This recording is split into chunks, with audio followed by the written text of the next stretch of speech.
Assalamualaikum warahmatullahi wabarakatuh. Pada kesempatan kali ini, saya akan menceritakan tentang sejarah Sunan Kalijaga. Sebelum lanjut ke videonya, jangan lupa klik tombol subscribe dan nyalakan lonceng notifikasinya. Sunan Kalijaga. Nama kecil dari Sunan Kalijaga ialah Raden Syed dan diperkirakan lahir pada tahun 1450. Beliau adalah anak dari Adipati Tuban, yaitu Temenggung Wilatika atau lebih dikenal dengan Raden Sahur. Sunan Kalijaga mempunyai beberapa nama lain yaitu Lokajaya, Syekh Malaya, Pangeran Tuban, dan Raden Abdurrahman. Sebelum menjadi Wali Songo, Raden Said adalah seorang perampok hasil bumi. Beliau merampok orang-orang kaya dan mencuri di tempat penyimpanan hasil bumi, dan kemudian hasil rampakan tersebut dan curian tersebut dibagikan kepada orang-orang miskin. Pada suatu hari, saat Raden Said berada di hutan, beliau bertemu dengan seorang kakek tua yang membawa tongkat. Kakek tua tersebut adalah Sunan Bonang. Karena tongkat kakek tersebut terlihat seperti emas, maka Raden Said merampas tongkat tersebut, dan kemudian Raden Said berkata bahwa hasil rampakannya akan diberikan kepada orang miskin. Tetapi Sunan Bonang tidak membenarkan akan hal tersebut dan berkata bahwa Raden Said bahwa Allah Subhanahu wa Ta'ala tidak menerima amal yang buruk. Dan kemudian Sunan Bonang menasihati Raden Said, dan pada itu saat itulah Raden Said ingin menjadi murid dari Sunan Bonang. Sunan Bonang kemudian menyuruh Raden Said untuk bersemedi sembari menjaga tongkat yang ditancapkan di tepi sungai. Raden Said tidak boleh pergi sebelum Sunan Bonang datang. 3 tahun berlalu, Sunan Bonang datang dan Raden Said masih menjaga tongkat tersebut. Pada saat itulah Sunan Bonang memberi nama Raden Said dengan nama Kalijaga. Raden Said diberi pelajaran tentang agama Islam oleh Sunan Bonang. Kemudian Raden Said mulai berdakwah dan menyebarluaskan agama Islam. Beliau memilih kesenian dan kebudayaan seperti wayang kulit, gamelan, seni ukir, dan seni suara suluk sebagai sarana dakwah.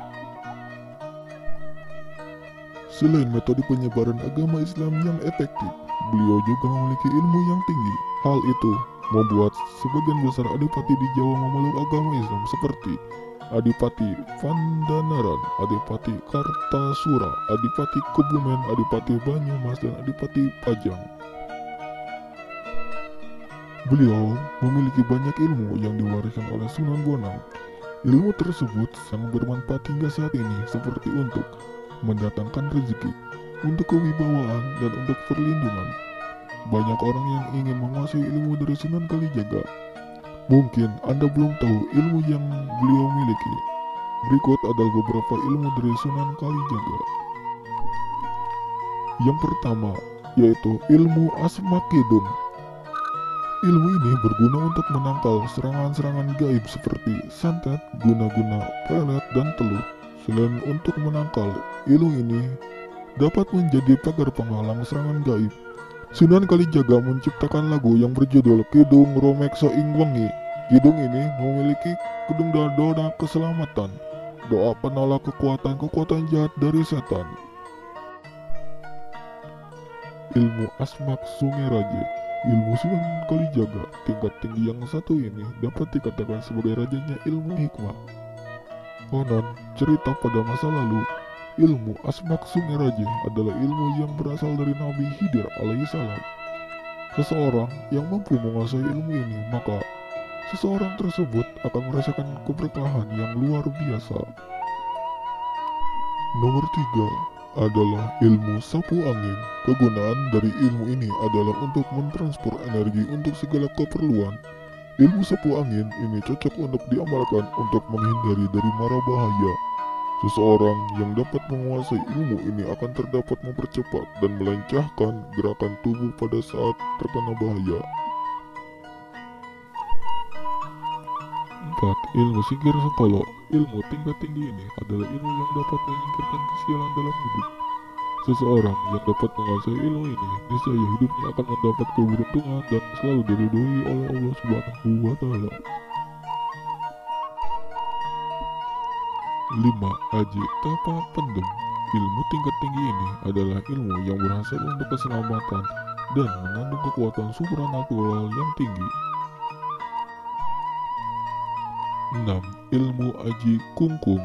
Ilmu dari Sunan Kalijaga ini merupakan ilmu yang bermanfaat sebagian ajian silat goib untuk perlindungan dari keselamatan diri.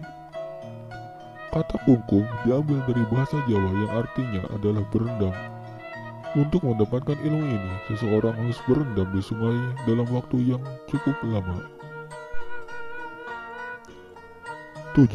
Ilmu Sapu Jagat. Ilmu ini dipercaya banyak orang sebagai sarana doa untuk mewujudkan seluruh hajat di dunia seperti kekayaan dan kemakmuran hidup. Maka dari itu banyak orang yang ingin memiliki ilmu ini untuk hidup yang lebih baik. Tetapi dalam menguasai ilmu ini harus melakukan beberapa latihan dan usaha yang keras. Itu tadi adalah 7 ilmu tinggi yang dimiliki oleh Sunan Kalijaga. Ilmu yang sangat bermanfaat membuat banyak orang yang ingin menguasainya. Ilmu-ilmu tersebut diwariskan oleh Sunan Kalijaga kepada keturunannya, sehingga keturunannya juga ada yang menjadi tokoh Wali Songo. Sunan Kalijaga menikahi seorang perempuan bernama Dewi Saroh binti Maulana Ishak. Dari pernikahan tersebut, beliau mempunyai 3 orang anak, yaitu Raden Umar Said, Dewi Rakayu, dan Dewi Sofia. Keturunan Sunan Kalijaga juga ada yang menjadi tokoh Wali Songo, yaitu Raden Umar Said yang lebih dikenal dengan nama Sunan Muria.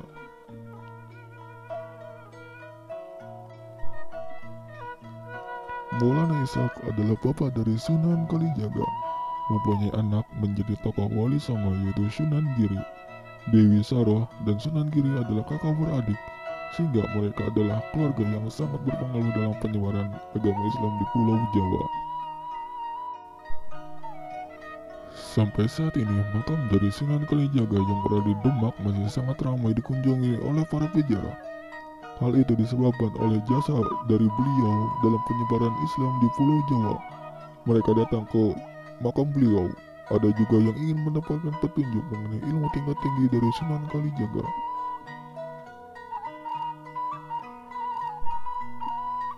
Sekian penyampaian tentang sejarah Sunan Kalijaga atau Raden Said. Jangan lupa klik tombol subscribe dan nyalakan lonceng notifikasinya supaya Anda tidak ketinggalan dengan video-video selanjutnya. Terima kasih.